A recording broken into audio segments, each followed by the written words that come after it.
Good morning student.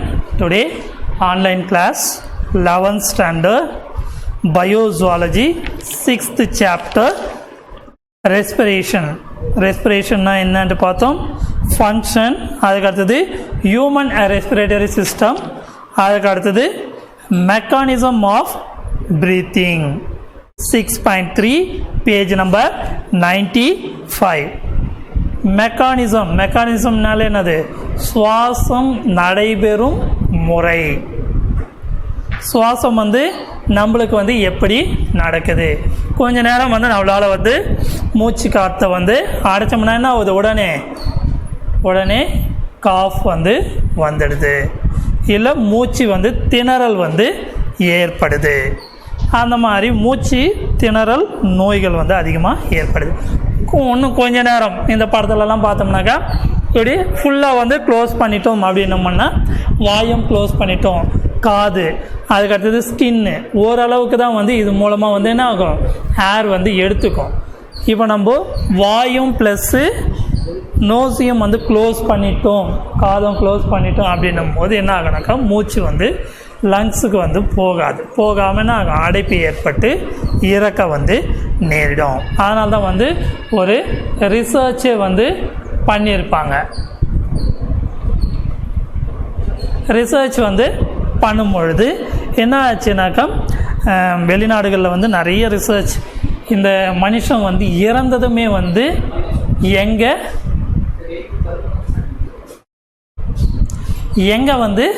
போகுது அப்படின்ற ஆய்வு செய்யும் பொழுது என்னாச்சுனாக்கா மனுஷன் சுத்தமாகவே உயிர் தனியாக இருக்குதா, இல்லை மூச்சு காற்றோடு இருக்குதா அப்படின்ற ஆராய்ச்சி செய்யும் பொழுது என்ன பண்ணாங்க? ஒரு உயிரோட இறக்கும் தருவாயில் இருக்கிற ஒரு மனுஷனை எடுத்துன்னு போனாங்க. ஒரு நாளில் இறந்துடுவார் அப்படின்ட்டு நல்லா தெரிஞ்சிச்சு. அவர் என்ன பண்ணாங்க? ஒரு பெரிய கண்ணாடி பெட்டியில் சின்ன காற்று கூட போகாமல், ஓகேவா, என்னாச்சுனாக்கா அவரை அந்த கண்ணாடி பாக்ஸில் வச்சுட்டாங்க. வச்சுட்டு ஃபுல்லாக க்ளோஸ் பண்ணியாச்சு. பண்ணிவிட்டு என்னாச்சுனாக்கா ஒரு துளி, ஒரு ட்ராப் காற்று கூட அது உள்ளே போகாமல் இருக்குது. அப்படி இருக்கும் பொழுது என்ன ஆகுச்சுனாக்கா அந்த மூச்சு உள்ளே இருக்கிற மூச்சு காற்றே என்ன பண்ணா சுவாசித்து என்ன ஆச்சுன்னா இறந்துட்டான். சரி, அந்த இறந்ததுமே அந்த உடல் மேலே போகுதா இல்லைனாக்கா அந்த காற்று மேலே போகுதா அப்படின்ற ரிசர்ச் பண்ணும்போது அந்த ஏர் காற்று எப்படி போகுது அப்படின்றத கண்டே பிடிக்க முடியாமல் என்ன பண்ணோம்? இது வரைக்கும் அந்த ரிசர்ச் தொடர்ந்துகிட்டே இருக்குது. அப்போ அந்த காற்று எங்கே போகுது, எப்படி போகுது? ஏன்னா ஃபுல்லாகவே க்ளோஸ் பண்ணியாச்சு. கண்ணாடி பாக்ஸில் ஒரே ஒரு ட்ராப் கூட இல்லாமல் ஃபுல்லாக க்ளோஸ்டில் இருக்குது. அப்படி இருக்கும்போது அந்த காற்று எங்கே போகுது? ஆன்மீக இதுவாகவும் கண்டுபிடிக்கிறாங்க, சயின்டிஃபிக் பிரகாரமும் கண்டுபிடிக்கும் பொழுது இன்னமும் அதுக்கான முடிவு கிடைக்கல. ஆனால் உடல்லேருந்து காற்று வெளியே போயிட்டா உயிர் போயிடுது. இந்த இது மட்டும்தான் இருக்குது. ஏன்னா நம்ம ரெஸ்பிரேஷனை பார்க்கறதுனால இந்த ஒரு எக்ஸ்பெரிமெண்ட் உனக்கு சொன்னேன், ஓகேவா? The movement of air between a atmosphere and the lungs is known in a ventilation or breathing, inspiration and expiration. என்ன நடக்குது? சுவாசம் ரெண்டு விதத்தில் நடக்குது. வளிமண்டலத்துக்கும் நுரையீரலுக்கும் இடையே நடைபெறும். காற்று பரிமாற்றம், மூச்சு விடுதல் என்று அழைக்கிறோம். இந்த நிகழ்ச்சிக்கு என்ன பேர்? மூச்சு விடுதல், ஓகேவா? அப்போ இரு நிலைகளாக பிரிக்கிறாங்க. ஒன்று உட்சுவாசம், காற்றை உள்ளே எடுத்துக்கிறோம். அதே காற்று உள்ளே போன காற்றை மறுபடியும் வெளியே விடுறோம். இப்போ நம்ம ரன்னிங்கு இல்லைனாக்கா எக்ஸசைஸ் பண்ணும்பொழுது என்ன ஆகுனாக்கா அதிகப்படியான காற்றை உள்ளே இழுக்கத்தும் வெளியே அனுப்புகிற வேலையும் செய்கிறோம். எத்தனை பேர், நிறைய பேர் எக்ஸசைஸே பண்ணாமல் இருக்கிறோம், யோகா பண்ணாமல் இருக்கிறோம். இந்த சின்ன சின்ன மெடிடேஷன் பண்ணும்பொழுது நம்மளுடைய உடல் ஆரோக்கியமாக இருக்கும். இதே முன்காலத்தில் பார்த்தீங்கன்னாக்கா நிறைய வேலை செஞ்சாங்க. ஆனால் இப்போ நம்ம செய்கிறோமா? நிறைய பேர் சாப்பிட்ட தட்டே நம்மளுடைய அப்பா அம்மா எடுப்பாங்களா, இல்லை நம்மளுக்கு துணி துவைச்சி அயன் பண்ணி கொடுத்தாதான் நம்ம அதை தொடரும். இப்போ அங்கே இருக்குது தண்ணி அப்படின்னும் போது போய் எடுத்துக்கிட அப்படின்னாக்கா அம்மா எத்தனை அம்மா கை வலிக்குதுமா கால் வலிக்குதுமா அப்படின்ற சாக்கு போக்கும் சோம்பேறித்தனமும் வந்து அதிகமாக வந்து மாறிடுச்சு. அதே மாதிரி நிறைய மிஷின்கள், எதுக்கு எடுத்தாலும் வந்து மிஷின்கள். அதுக்கு முன்னாடி பார்த்தீங்கன்னாக்கா எல்லா வேலைகளையுமே வந்து கையிலேயே வந்து செஞ்சாங்க. அதனால் வந்து உடல் வந்து ஆரோக்கியமாக வந்து இருந்தது. இப்போ எல்லாத்துக்குமே மிஷினு, அப்படியே குக்கரில் 2 நிமிஷம் தான் சாப்பாடு, நீ போகிறதுக்குள்ளே ஒரு 5 நிமிஷத்துக்குள்ளே சாப்பாடு கட்டி கொடுத்துட்றாங்க. அதனுடைய பக்க விளைவுகள் பின்னாடி எஃபெக்ட் என்னான்ட்டு தெரிய மாட்டேங்குது. அது நாளாக என்ன ஆகும், நம்மளுக்கு ஸ்டொமக் பெயின், அதுக்கு அடுத்தது வயிறு சம்மந்தப்பட்ட நோய்களை வந்து உருவாக்கும். இதை நம்ம தான் வந்து காலத்துக்கு ஏற்ற மாதிரி நம்ம ஓடிட்டு இருக்கிறோம். ஆனால் வந்து நிறைய வந்து எங்கடா செலவு பண்ணுறோம் அப்படின்னும் போது 10 நிமிஷம் நம்ம பால் மாறுறோம். இந்த 10 நிமிஷம் நம்ம வந்து எங்கே செலவு வைக்கிறோன்னாக்கா மருத்துவமனைகளில் தான் வந்து நிறைய பேர் வந்து என்ன பண்ணுறோம், காசை வந்து அங்கே செலவு பண்ணுறோம். இங்கே நம்ம வந்து ஹெல்த்தியானது வாங்கி சாப்பிட்றா, இதெல்லாம் காசு இல்லாமையே நல்லா காலையில் எழுந்து சின்ன சின்ன உடற்பயிற்சி செய்யடா அப்படின்னா செய்ய மாட்டோம். இதே வந்து எங்கேயாவது ஜிம்முக்கு போயிட்டு ஒரு 5000 கட்டு இல்லைன்னா 2000 கட்டு, அங்கே மட்டும் என்ன கற்று தந்துட போகிறாங்க. நம்ம வீட்டில் செய்கிற சின்ன சின்ன எக்ஸசைஸ் உடற்பயிற்சிகளே வந்து நம்மளுக்கு போதும். நல்லா வாக்கிங்கு, ரன்னிங்கு, நிறைய இடம் நம்மளுக்கே வந்து எல்லாமே வந்து சுற்றி வந்து நம்ம ரூரலில் கிராமப்புறங்களில் இருக்கிறதுனால நல்ல இயற்கையான காற்று கிடைக்குது. இதே வந்து சிட்டி சைடு இருந்தாலும் நம்மளுக்கு அந்த அளவுக்கு வந்து கிடைக்காது. இங்கே இருக்கும்பொழுது நம்மளே வந்து நம்மளுடைய உடலை வந்து தினந்தோறும் வந்து பராமரிச்சுக்கலாம். ஆனால் யாருமே வந்து அதை செய்யத்தில்லை. செய்வோம் ஒரு 2 நாள் 3 நாள் நல்ல இன்ட்ரெஸ்ட்டாக நாங்கள் கூட சரி இப்போ இன்றைக்கி எக்ஸசைஸ் பண்ணோம், அப்போ தான் உடம்பு கொஞ்சம் ஆரோக்கியமாக இருக்கும்ன்ட்டு என்ன பண்ணுவோம், ஒரு 3 நாள் செய்வோம். 4வது நாள் என்ன ஆகும், ஏதாச்சும் ஒரு வேலை வந்துடும். அதுக்கான நேரத்தை நம்ம வந்து ஸ்பெண்ட் பண்ணதில்லை, ஒதுக்கத்தில்லை. இதுதான் நம்ம கையில் இருக்கிற கெட்ட பழக்கம். நாளைக்கு பார்த்துக்கலாம், இன்றைக்கி செஞ்சிட்டோமா, சரி முடிஞ்சிச்சு, நாளைக்கு வந்து செய்யலாம், இல்லைன்னா நாளைக்கு ஏதாச்சும் இருக்கும். அதுக்கு அடுத்தது கொஞ்சம் உடம்பு சோம்பேறி ஆகிடுச்சு, இல்லைனாக்கா உடம்பு முடியல அப்படின்னும் போது 1 வாரம் 2 வாரம் கேப் வந்து விட்டுடும். அதுக்கப்புறமா அதை வந்து சுத்தமாக மறந்துடும். மறுபடியும் எங்கேயாச்சும் ஹாஸ்பிட்டலுக்கோ இல்லைனாக்கா யாராவது ஏதாச்சும் ஒரு நிகழ்வு நடக்கும்போது தான் வந்து என்ன பண்ணுறோம், அதை மறுபடியும் வந்து கண்டினியூ பண்ணுவோம். இது வந்து நம்மளுடைய தினந்தோற வாழ்க்கையில் இப்போ இருக்கிற ஜென்ரேஷனில் பார்த்தீங்கன்னாக்கா உனக்கு தினந்தோறும் சின்ன சின்ன எக்ஸசைஸ் பண்ணது ரொம்ப ரொம்ப நல்லது. அதே மாதிரி நம்ம வீடுகளில் இருக்கிற தாய் தந்தையருக்கும் உதவுற மாதிரி இருக்கும், ப்ளஸ்ஸு நம்ம உடலும் வந்து ஆரோக்கியமாக இருக்கும். சின்ன சின்ன ஒர்க்குகளை வந்து செய்யுங்க. இது செய்யாமல் இருக்கிறதுனால தான் பின்னாடி நம்ம வந்து என்ன பண்ணுறோம், ரொம்ப கஷ்டப்படுறோம். ஏதாவது ஒரு பொருளோ ஒரு இதுவோ வேலையோ செய்யணும்னா என்ன ஆகுது, ரொம்ப கஷ்டப்பட்டு செய்கிறோம். ஒரு ஸ்டெப் ஏறி இறங்கடா அப்படின்னாக்கா ஐயோ சார் மூச்சு வாங்க சார், கை கால் வலிக்குது சார். ஏன், தினந்தோற பயிற்சி வந்து இல்லை. அதுதான் வந்து இதுக்கு மெயின் காரணம். அப்போது lungs do not contain muscles fiber but expand. இப்போ நம்ம தினந்தோறும் இப்போ கைகளுக்கோ கால்களுக்கோ வந்து எந்த வேலையும் தரத்தில்லை. ஏதாவது ஒரு புக்கு எடுடா அப்படின்னா கூட நீ எடுத்துக்கூடாண்டா அப்படின்ட்டு நம்மளுடைய கைகளுக்கோ மசில்ஸ்க்கோ எதுவுமே வந்து வேலை தரத்தில்லை. இப்போ இந்த மசில்ஸே பார்த்தீங்கன்னாக்கா ஒரு 4 நாள் இல்லை 1 வாரம் இப்படியே கையடையே முடக்கியே வச்சுருந்தோன்னாக்கா இந்த தசைகள் மசில்ஸ் வந்து என்ன ஆகாது, ஒர்க்கே ஆகாது. அதாவது வேலை செய்ய தான் வந்து கை கால்களினுடைய மசில்கள் வந்து ஃப்ரீயாக வந்து மாறும். இல்லை அப்படின்னும் போது திடீர்னு இன்றைக்கி என்ன பண்ணுவான், இன்றைக்கி தான் வந்து நானும் உதயம் அப்படியே பிறந்துடும். என்ன பண்ணுவான், நல்லா வேலை அன்றைக்கி ஃபுல்லாக வந்து செய்வார், அடுத்த நாள் வந்து ஏந்திருக்க முடியாது. அப்படி செஞ்சோம்னாக்கா என்ன ஆகுனாக்கா எல்லா மசில்ஸும் நர்வ்ஸும் என்ன ஆகுனாக்கா ரொட்டீன் ஒர்க்கில் தான் இருக்கும். நீ திடீர்னு வந்து 10 கிலோ தான் தூக்க முடியணும் போது நான் இல்லை அப்படியே என்னுடைய இதுக்காக வந்து 50 கிலோ நான் தூக்குறேன் அப்படின்னும் போது என்ன ஆகும், அப்படியே ஃபுல்லாக அங்கங்கே மசில்ஸோ நர்வ்ஸோ இதெல்லாம் பிடிச்சிக்கும். அதுக்கு அடுத்து வந்து வேலை வந்து 1 வாரத்துக்கு வந்து செய்ய முடியாது. அதனால் தினந்தோறும் வந்து பழகத்து வந்து நல்லது. அப்போ a fiber but expand in contract by the movement of the rib and diaphragm.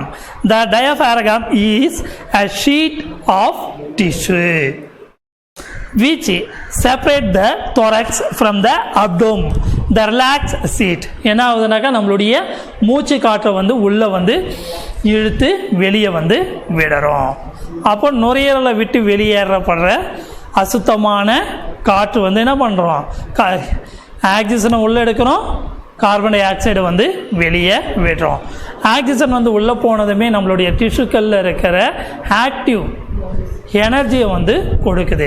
தேவையற்றது இருக்குது பார்த்தியா, அதை வந்து CO2 வழியாக வந்து வெளியே வந்து அனுப்பிடுது. அப்போ நம்ம மூச்சுக்குழல் வழியாக வந்து சுவாசிக்கிறோம்.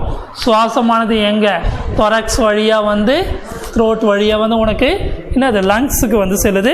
லங்ஸில் பார்த்தீங்கன்னாக்கா உனக்கு 300 மில்லியன் ஏர் சாக் வந்து காணப்படுது. இதனால தான் வந்து என்ன பண்ணணும், நிறைய வந்து ஸ்மோக் பண்ணத்தோ அசுத்தமான ஏர் வந்து சுவாசிக்கிறதுனால மூச்சு கோளாறு நோய்கள் வந்து ஏற்படும்.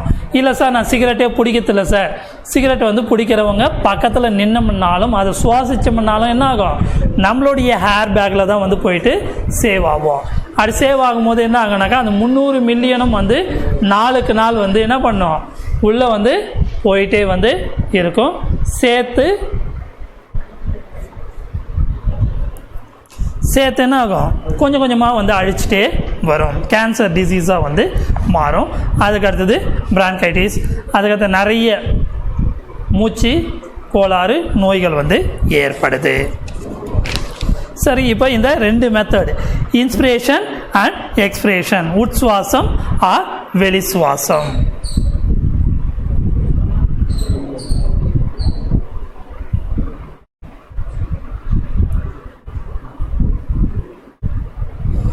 இன்ஸ்பிரேஷன் பார்த்தீங்கன்னாக்கா respiratory centre intake the stomach during in a inspiration.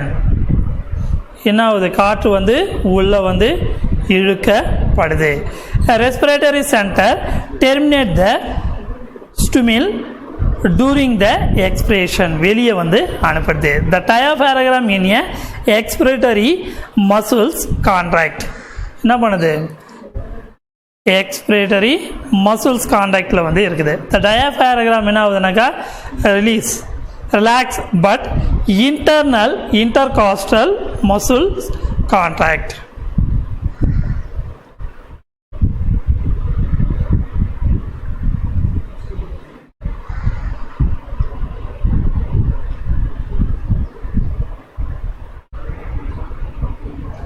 அதுக்கு அடுத்தது the thorax volume increase, the chest wall expand.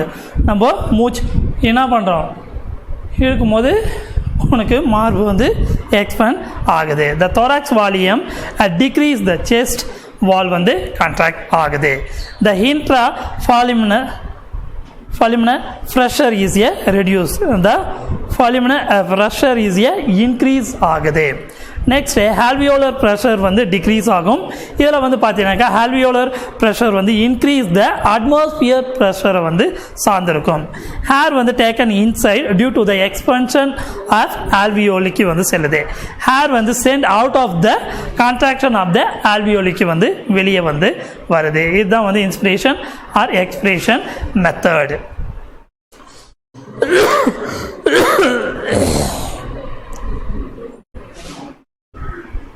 அதுக்கு அடுத்தது ரெஸ்பிரேட்டரி வால்யூம்ஸ் அண்ட் கெப்பாசிட்டி.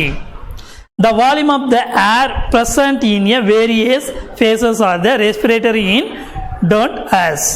அப்போ ரெஸ்பிரேட்டரி வால்யூம்ஸ் பார்த்தீங்கன்னாக்கா சுவாச பரப்பினுடைய பண்புகளில் ஃபர்ஸ்ட் ஒன் பார்த்தீங்கன்னாக்கா அதிகப்படியான the tidal volume is the amount air inspired or expressed with the each in normal breath in approximately எவ்வளோ இருக்கும் பார்த்தீங்கன்னாக்கா 500 ml இருந்து உனக்கு normal human adult can be inspire or expire approximately எவ்வளோ வரும் பார்த்தீங்கன்னாக்கா 6000 to 800 ml of air for மினிட்ஸ்க்கு வந்து நம்ம சுவாசிக்கிறோம்.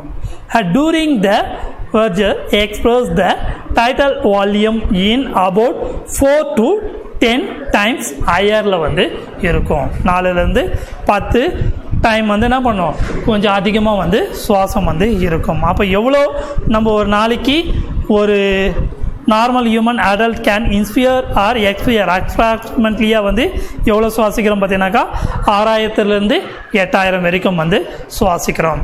அதுக்கு அடுத்தது இன்ஸ்பிரேட்டரி ரிசர்வ் வால்யூம். டிவி என்னன்ட்டு கேட்பான் 2 மார்க்கில். அதுக்கு அடுத்தது IRV inspiratory reserve volume. Reserve volume பார்த்தீங்கன்னாக்கா அடிஷ்னல் வால்யூம் இருக்குது பார்த்தியா, additional volume of air person can inspire by forceful inspiration is called in a inspiratory reserve volume. The normal value is 2500 to 3000 ml வந்து இருக்கும். Next expiratory reserve volume ERV 2 marks or 3 மார்க்ஸில் கண்டிப்பாக கேட்பான். இல்லைனாக்கா respiratory volume 5 மார்க்ஸில் வந்து கேட்பான். The additional volume of air person can for forceful exhale. Exhale means வெளியே. Exhale by forceful expiration is called in expiratory reserve volume. The normal volume is எவ்வளோ இருக்கும் பார்த்தீங்கன்னாக்கா 1000 to 1100 வந்து வெளியே விடுறதா வந்து இருக்கும்.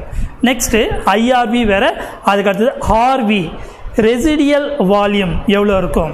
The volume of air remaining the lungs after a forceful expiration approximately எவ்வளோ இருக்கும் பார்த்தீங்கன்னாக்கா 1100 1200 ml வரைக்கும் வந்து இருக்கும். Thank you student. நெக்ஸ்ட் கிளாஸில் ரெஸ்பிரேட்டரி கெப்பாசிட்டி எவ்வளோன்ட்டு பார்ப்போம்.